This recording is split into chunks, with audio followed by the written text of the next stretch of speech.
The benefits of music. The melody of praise is the atmosphere of heaven. And when heaven comes in touch with the earth, there is music and song, thanksgiving in the voice of melody. Above the new created earth as it lay, fair and unblemished, under the smile of God, the morning stars sang together, and all the sons of God shouted for joy. So human hearts, in sympathy with heaven, have responded to God's goodness in notes of praise. Many of the events of human history have been linked with song. The history of the songs of the Bible is full of suggestions as to the uses and benefits of music and song. Music is often perverted to serve purposes of evil, and it thus becomes one of the most alluring agencies of temptation.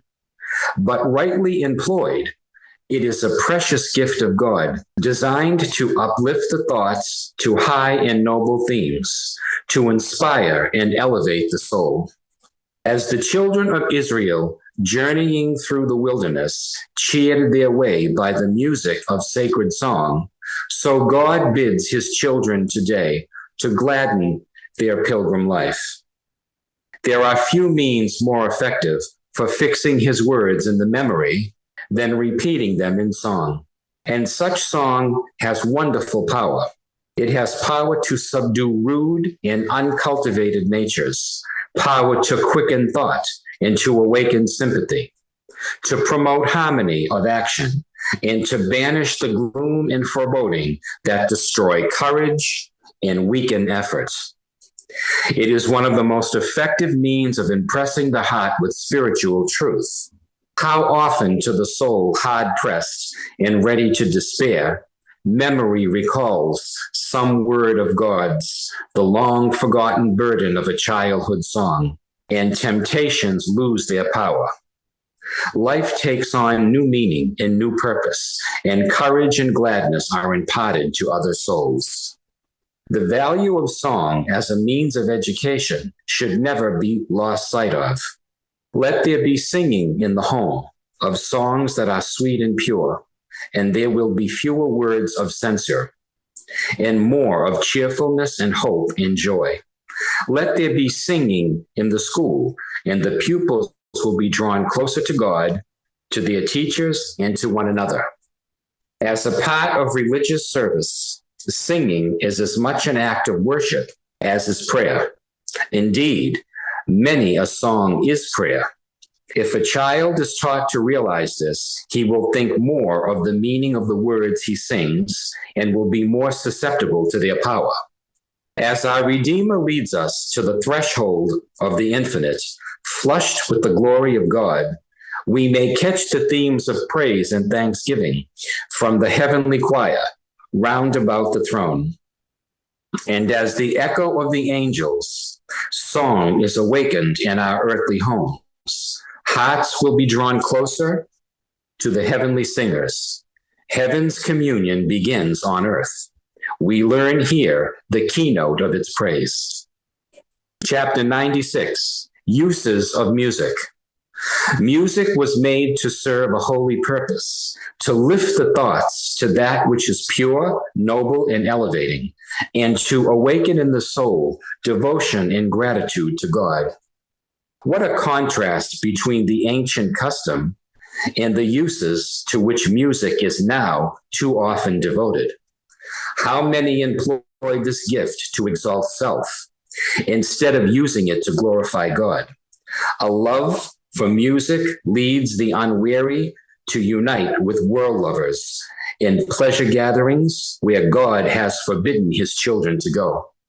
Thus, that which is a great blessing, when rightly used, becomes one of the most successful agencies by which Satan allures the mind from duty and from the contemplation of eternal things. Music forms a part of God's worship in the courts above, and we should endeavor in our songs of praise to approach as nearly as possible to the harmony of the heavenly choirs. The proper training of the voice is an important feature in education and should not be neglected. There are those who have a special gift of song, and there are times when a special message is born by one singing alone or by several uniting in song. But the singing is seldom to be done by a few.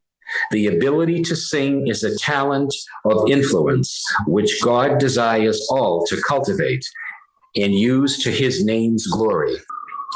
When human beings sing with the spirit and the understanding, heavenly musicians take up the strain and join in the song of thanksgiving. He who has bestowed upon us all the gifts that enable us to be workers together with God expects his servants to cultivate their voices so that they can speak and sing in a way that all can understand. It is not loud singing that is needed, but clear intonation, correct pronunciation, and distinct utterance. Let all take time to cultivate the voice so that God's praise can be sung in clear, soft tones, not with harshness and shrillness that offend the ear. The ability to sing is the gift of God. Let it be used to his glory. In the meetings held, let a number be chosen to take part in the song service, and let the singing be accompanied with musical instruments skillfully handled. We are not to oppose the use of instrumental music in our work. The work of the service is to be carefully conducted, for it is the praise of God in song. The singing is not always to be done by a few. As often as possible, let the entire congregation join. God is glorified by songs of praise from a pure heart, filled with love and devotion to him.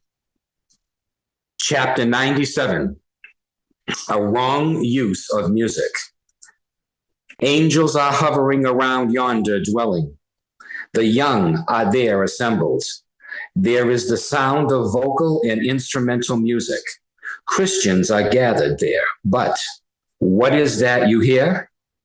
It is a song, a frivolous ditty, fit for the dance hall.